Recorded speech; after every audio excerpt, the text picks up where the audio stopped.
उस वक्त रात के 11 बज चुके थे। चंदन रेलवे स्टेशन पर बैठकर अपने ट्रेन आने का वेट कर रहा था। उस वक्त रेलवे स्टेशन पर पूरा सन्नाटा छाया हुआ था। वहाँ पर चंदन के अलावा और कोई भी नहीं था। उस दिन ऑफिस में ज़्यादा काम होने के कारण वहाँ के बॉस ने चंदन के साथ साथ सारे स्टाफ को रोक कर रखा था। इसलिए उस रात चंदन को घर जाने में बहुत देर हो चुकी थी। 11:30 बजे ट्रेन आ गई और उसके बाद चंदन उस ट्रेन में बैठ गया। चंदन जिस डिब्बे में सफ़र कर रहा था उस डिब्बे में चंदन और एक लड़की के अलावा और कोई भी नहीं था। वो ट्रेन का डिब्बा पूरी तरह से खाली था। सफ़र के अभी कुछ ही देर हुए थे कि तभी ट्रेन की खिड़की से आने वाली हवाएं एकदम से ठंडी होने लगी। ये सब देखकर चंदन को बहुत अजीब लग रहा था और वो लड़की चुपचाप विंडो के साइड बैठकर खिड़की से बाहर का नज़ारा देख रही थी।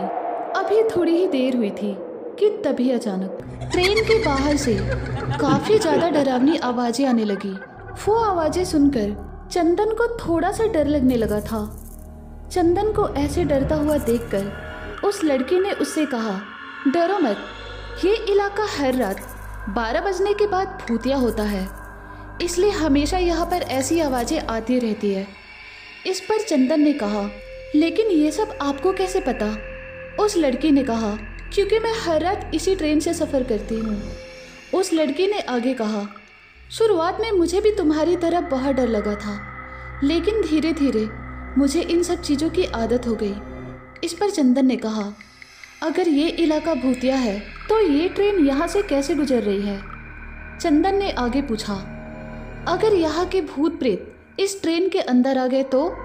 उस लड़की ने कहा, ऐसा नहीं हो सकता है। उस लड़की ने आगे कहा, अगर तुम इस ट्रेन के बाहर गए तो तुम्हारी मौत हो सकती है, और अगर तुम ट्रेन के अंदर हो तो तुम्हें कुछ भी नहीं होगा। चंदन ने कहा, चलो अच्छा है, फिर हम दोनों ही सेफ हैं। अभी थोड़ी ही देर हुई थी कि तभी अचानक बाहर से बहुत सारा धुआं उस ट्रेन के अंदर आने लगा। ये देखकर चंदन और भी ज़्यादा डर गया। उसे देखकर उस लड़की ने कहा, अगर तुम्हें ज़्यादा डर लग रहा है तो तुम प्लीज़ मेरे पास आकर बैठो। चंदन को लगा कि ये लड़की भी डर रही होगी, लेकिन वो मुझे बताना नहीं चाहती, इसलिए चंदन तुरंत उस लड़की के पास जाकर बैठ गया। और कुछ देर बाद वो धुआं भी गायब हो गया और थोड़ी देर बाद चंदन का स्टेशन आ गया और फिर वो ट्रेन से उतर गया। कुछ देर बाद चंदन अपने घर पहुंच गया। उसके बाद वो फ्रेश होकर खाना खाने बैठ गया। ज़्यादा देर होने की वजह से चंदन ने अपने लिए बाहर से ही खाना पैक करा कर लाया था। उसे एक न्यूज़पेपर में बिरयानी दिया गया था।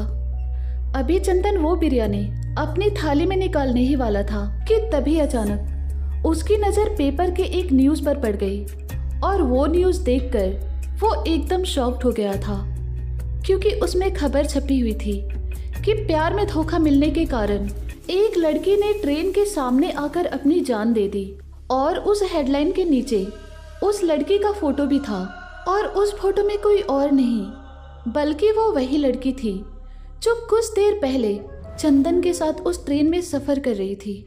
वो न्यूज़ पढ़कर चंदन समझ गया था कि वो लड़की मर चुकी थी, और कुछ देर पहले वो जिस ट्रेन में सफ़र कर रहा था वो ट्रेन एक भूतिया एक्सप्रेस थी। और उस रात के बाद से चंदन ने उस भूतिया एक्सप्रेस से फिर कभी भी सफ़र नहीं किया।